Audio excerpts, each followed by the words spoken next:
நண்பர்களே, நீங்கள் பார்த்து கொண்டிருப்பது உங்கள் கௌசிக ரிவ்யூ. சரி வாங்க வீடியோக்குள்ள போய் என்ன நடக்க போகுது அப்படின்னு சொல்லிட்டு பாத்தீங்கன்னா, ஒரு பக்கம் கதிரேசன், மறுபக்கம் இந்த சுடரி இருந்து ஒரு பக்கம் ரவுக்கு போன் பண்ணி இதோ பார் ரகு எல்லாமே ஒரு பக்கம் நல்லபடியா தான் போயிட்டு இருக்கு. அப்படி இருந்தாலும் இன்னும் இந்த இடத்துல நம்ம நிறைய மாற்றத்தெல்லாம் கொண்டு வரணும். அது மட்டும் இல்லாம அந்த மல்லி எங்க போனா என்ன ஆனா அப்படின்ற விவரம் கண்டிப்பா நமக்கு தெரிஞ்சாகணும். அந்த மாரியை நம்பி நம்ம பாட்டுக்கு ஒரு பக்கம் போயின்னு இருக்க முடியாது. ஏன்னா எந்த நேரத்துல எப்படியும் காலம் வாரி விட்டுருவான். அதனால அவனை நம்பின்னு இருந்தா நம்ம வாழ்க்கை ஒரு பக்கம் பாலுகத்துல விழுந்த மாதிரி தான் ஆயிரும். அதனால அவனை நம்புறது வேஸ்ட் அப்படின்னு சொல்லிட்டு சொல்றாங்க. இதை கேட்டதும் ஒரு பக்கம் ஆமா இது உண்மைதான் அப்படின்ற மாதிரி ஒரு பக்கம் போயிட்டு இருக்கு. ஆனா இது உண்மையா அப்படின்னு சொல்லிட்டு பாத்தீங்கன்னா 100% உண்மைதாங்க. எந்த அளவுக்கு உண்மை அப்படின்னு சொல்லிட்டு பாத்தீங்கன்னா, மாறி இருந்தானே இப்ப ரகு கிட்ட ஒப்படைச்சு அந்த ரகு போலீஸ் கிட்ட மாட்டி சும்மா தரும் அடி வாங்கி ஒரு பக்கம் ஜெயில போய் கழித்துன்னு இருக்கான். ஆனா அதே சமயத்துல கரெக்டா இதெல்லாம் ராஜேஸ்வரி நோட் பண்ணிருக்கா. இந்த ரேணுகா எதுக்கு அடிக்கடி ரகுக்கே போன் பண்ணிருக்கா. ரகுக்கும் இந்த சுடரிக்கு என்ன சம்பந்தம் இருக்கு? இவங்க ரெண்டு பேருக்கு ஏதோ ஒரு லிங்க் இருக்கு. இதை வச்சு நம்ம பல உண்மையில எல்லாம் கண்டுபிடிக்கலாம். இவங்க ரெண்டு பேரும் பிடிக்கிறதுக்கு இதுக்கு ஏதாவது ஒரு இது கிடைக்கும், வழி கிடைக்கும் அப்படின்னு சொல்லிட்டு யோசிச்சுன்னு இருக்காங்க. ஆனா என்ன கிடைக்கும், ஏது கிடைக்கும், எப்படி இதை மாத்த போறாங்க அப்படின்னு சொல்லிட்டு பல கேள்விகள் நம்ம மைண்டுக்குள்ளேயே ஒரு பக்கம் ஓடிக்கிட்டு தாங்க இருக்கு. என்னங்க பண்றது? பிரச்சனைன்னு ஒண்ணு வந்துட்டா அது எந்த வழியில வரும், எப்படி வரும்னு சொல்லிட்டு யாராலையும் சொல்ல முடியாது. வர வேண்டிய நேரத்தில் அது கரெக்டான டைம்ல கரெக்டா வந்துடும். அது போலதான் நம்ம சுடரி இப்ப மாட்டிக்கினாங்க. ஆனா அதே சமயத்துல கதிரேசன் இருக்காருல, அவருங்கன்னு ஒரு பக்கம் ரேணுகாவை எந்த சமயத்துல எதுக்காகவும் தான் பொண்ணு யாருக்காகவும் விட்டு கொடுத்த மாட்டாரு. அந்த அளவுக்கு ஒரு பக்கம் தங்கமான மனுஷன். சரி, அந்த மாதிரியாலும் ஒரு பக்கம் இருந்தாலும் அதே சமயத்துல அவர் என்ன பண்ண போறாரு அடுத்து அப்படின்னு சொல்லிட்டு பாத்தீங்கன்னா, கரெக்டா விஜய் இருக்காருல்ல, அவருக்கு போன் பண்ணாரு. விஜய் வந்து எந்த ஒரு ரெஸ்பான்ஸும் பண்ணல. அதான் நிச்சயதார்த்தம் முடிஞ்சிச்சுல, கல்யாணம் தானே, எல்லாமே ஒரு சம்பிரதாயம் தான், மற்றபடி ஒண்ணுமே இல்லை, நான் கரெக்டா கல்யாணம் பண்ணிப்பேன், நீங்க எதுக்கும் கவலைப்படாதீங்க அப்படின்னு சொல்லிட்டு மல்லியை தேடி போறாரு. எதுக்காக அப்படின்னு சொல்லிட்டு பாத்தீங்கன்னா, நம்ம நாகு வந்து அந்த இடத்துல இருந்தது, பண்ணது, பார்த்தது எல்லாத்தையும் பாத்துறாங்க. சரி ஓகே, அப்படின்னா இந்த இடத்துக்கு எதுக்கோ ஒரு விஷயத்தோட தான் வந்திருக்காங்க. இப்ப மல்லி எங்க இருக்கா, மல்லிக்கு என்னாச்சு அப்படின்ற விஷயம் நம்மளுக்கு தெரிஞ்சாகணும்.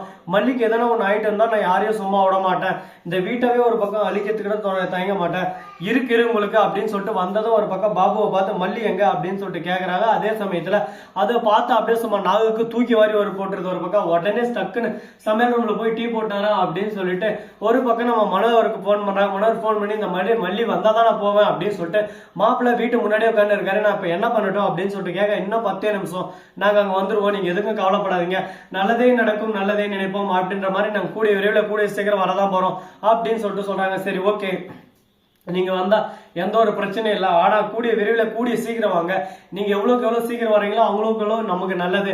அப்படி இல்லைன்னா எல்லாமே ஒரு பக்கம் பிரச்சனை மேல பிரச்சனை மாறிக்கிட்டு போயிட்டே இருக்கோம் அப்படின்னு சொல்லிட்டு சொல்றாங்க. இதை கேட்டதும் நீங்க சொல்றதும் உண்மைதான், எல்லாமே ஒரு பக்கம் யோசிக்க வேண்டிய விஷயமா தான் இருக்கு. யோசிப்போம், சிந்தனை அதிகமாக தான் ஒரு பக்கம் திங்கிங் அதிகமாகுங்க. அதனால எந்த அளவுக்கு ஒரு பக்கம் முடியுமோ அந்த அளவுக்கு நம்ம யோசிச்சுதான் ஆகணும். சரி, முடிஞ்சதெல்லாம் முடிஞ்சிச்சு, இதுக்கப்புறம் என்ன பண்ண போறாங்க அப்படின்னு சொல்லிட்டு பாத்தீங்கன்னா, கரெக்டா நம்ம ரேணுகா இருக்காங்கல்ல, அவங்க என்ன பண்றாங்க அப்படின்னு சொல்லிட்டு பாத்தீங்கன்னா, ரவு கிட்ட பேசி முடிச்சு அடுத்த கையோட மல்லி வீட்டுக்கு வந்தது தெரிய வருது. இந்த மல்லி எப்படி வீட்டுக்கு வந்தா, எதனால வீட்டுக்கு வந்தா, அவ வீட்டுக்கு வரதுக்கு வாய்ப்பே இல்லையா, இந்த மாதிரி என்னதான் பண்ணிருக்கான். மாறி போன் பண்ணா ஒரு பக்கம் சுவிட்ச் ஆஃப் வருது, ரவுக்கு போன் பண்ணாலும் போன் எடுக்கல, என்னடா நடக்குதுன்னு கூலியாளர்கள் போன் பண்ணா அவங்க எல்லாத்தையும் சொல்றாங்க. இந்த மாதிரி மல்லிகை அந்த மனோகர் வந்து போலீஸோட உதவியோட காப்பாத்தின்னு போயிட்டாரு அப்படின்னு சொல்லிட்டு, டே முட்டா பசங்க, உங்களுக்கு என்னடா வேலை கொடுத்தா, ஒரு வேலை கொடுத்தா உருப்படியா செய்ய மாட்டீங்களா, காசு மட்டும் ரொக்கமா, ஐயோ அக்கா எங்களுக்கு காசு இப்பயே வேணும்க்கா, இப்பயே எங்களுக்கு எடுத்து வைங்க, இப்பயே எடுத்து வச்சாதான் நாங்க அப்படியே சும்மா வேலை ஒரு பக்கம் பரபரப்பா துருதுருப்பா செய்வோம் அப்படி இப்படி சொல்லிட்டு வாயிலே வர சொல்லிட்டீங்களாடா, ஏண்டா மட சாம்பிராணிகளா, அவங்களால நம்பி எதனா ஒரு வேலை செய்ய முடியுமாடா அப்படின்னு சொல்லிட்டு திட்ட ஆரம்பிக்கிறான். உடனே ஐயோ அக்கா ஏக்கா இந்த மாதிரி எல்லாம் பேசுறீங்க, நாங்க என்ன நினைக்கிறேன், நடந்தது ஒண்ணு நடந்து போறது ஒண்ணு அப்படின்ற மாதிரி எங்க முதலாளி கொடுத்த வேலையை நாங்க கரெக்டா செஞ்சுட்டோம், அவரு மாட்டேன் நாங்க ஒண்ணு பண்ண முடியாது, வேணா எங்களுக்கு ஒரு பேமெண்ட் கொடுங்க, நாங்க கரெக்டா கச்சிருமா முடியும். ஆமா அவனே கிழிச்சுட்டான், அவனுக்கு கீழே நீங்க ரொம்ப அழகா பருக்குன்னு கிழிச்சு விட்டுருவீங்க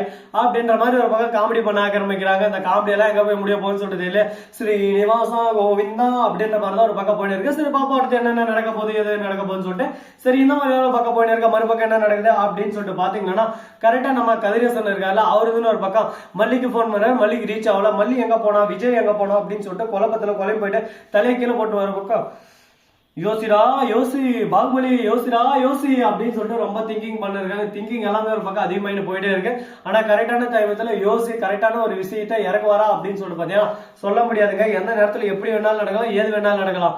முயற்சி திருவினையாக்கும் அப்படின்னு சொல்லிட்டு சொல்லுவாங்களா, அது போலதாங்க எல்லாமே ஒரு பக்கம் இவங்களுக்கு சாத்தியக்கூறதான் இருக்கு. ஆனா அது போல நடக்குமா நடக்காதா அப்படின்னு சொல்லிட்டு பொறுத்து பார்த்தா தெரிய போது. சரி, இதெல்லாம் ஒரு பக்கம் போயிட்டு இருக்க, மறுபக்கம் என்ன நடக்குதா அப்படின்னு சொல்லிட்டு பாத்தீங்கன்னா மல்லியும் மறுபக்கம் பண்ணுவாரு. டக்குன்னு வீட்டு முன்னாடி வர விஜய் வந்து ஒரு பக்கம் மல்லியை பார்த்து பலான்னு ஒரு அடி கொடுக்குறாரு. எங்க போயிருந்தா என்ன பண்ணதா அப்படின்னு சொல்லிட்டு, நான் எங்கேயும் போய் என்ன பண்ணல, ஏன் என்னாச்சு, எதனால இவ்வளவு கோபப்படுறியா அப்படின்னு சொல்லிட்டு கேட்க, ஓஹோ அப்படியா, உனக்கு எதுவும் தெரியாதுல்ல அப்படின்னு சொல்லிட்டு விஜய் கேட்க, ஆமா எனக்கு எதுவும் தெரியாதா அப்படின்னு சொல்லிட்டு மல்லி சொல்ல, உடனே நடந்ததெல்லாம் காட்ட வீடியோவை எடுத்து நம்ம விஜய் காட்ட, அதை பார்த்து மல்லிக்கு அப்படியே ஹார்ட் அட்டாக் வந்து,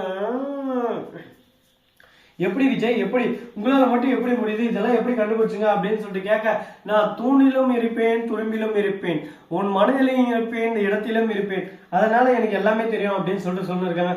இதை கேட்டது ஒரு பக்கம் ஷாக்கிங்கா இருந்து, ஒரு பக்கம் வெறுப்பாயிடுது, ஒரு பக்கம் கடுப்பாயிடுது. என்னடா இப்படியெல்லாம் ஒரு பக்கம் போயின்னு இருக்கேன், இதெல்லாம் எங்க போய் முடிய போகுதுன்னு சொல்லிட்டு இல்லையே, ஐயோ கடவுளே அப்படின்ற மாதிரி ஒரு பக்கம் கடுப்புல வெறுப்புல போயின்னு இருக்காங்க. ஆனா இது எங்கேயோ ஒண்ணு போய் முடிய போகுது. முடிவு ஆரம்பம்னு ஒன்று இருந்தால் முடிவுன்னு ஒன்று கண்டிப்பாக இருக்கும். அப்போ முடிவை எங்கே தேடி எங்கே என்ன போய் கொடுக்க போகிறாங்க அப்படின்ற விஷயத்த முழுமையாக பார்த்து நீங்கள் தெரிஞ்சுக்கணும்னு நினைக்கிறீங்களா? அதுக்கு நீங்கள் பண்ண வேண்டியது சிம்பிளாக ஒரே விஷயம் தாங்க. அது என்னடா என்ன பண்ணணும் அப்படின்னு சொல்லிட்டு பார்த்தீங்கன்னா, அதுக்கு முன்னாடி உங்களுக்கு இன்னொரு கதை சொல்ல போகிறாங்க. அது என்ன கதை அப்படின்னு சொல்லிட்டு பார்த்தீங்கன்னா, அதுக்கு முன்னாடி இந்த வீடியோ பிடிச்சிருந்தா லைக் பண்ணுங்க, கமெண்ட் பண்ணுங்க, ஷேர் பண்ணுங்க, டிண்டிங் பெல்ல தட்டி விட்டு போங்க. அப்போதான் நான் போகிற அடுத்தடுத்த வீடியோ உங்களுக்கு உடனுக்குடன் நோட்டிஃபிகேஷனில் வந்து கொண்டே இருக்கும். மிக்க நன்றி. தேங்க்ஸ் ஃபார் வாட்சிங். Tata, see you. நன்றி, வணக்கம், வந்தனம், பாருங்க, தருக.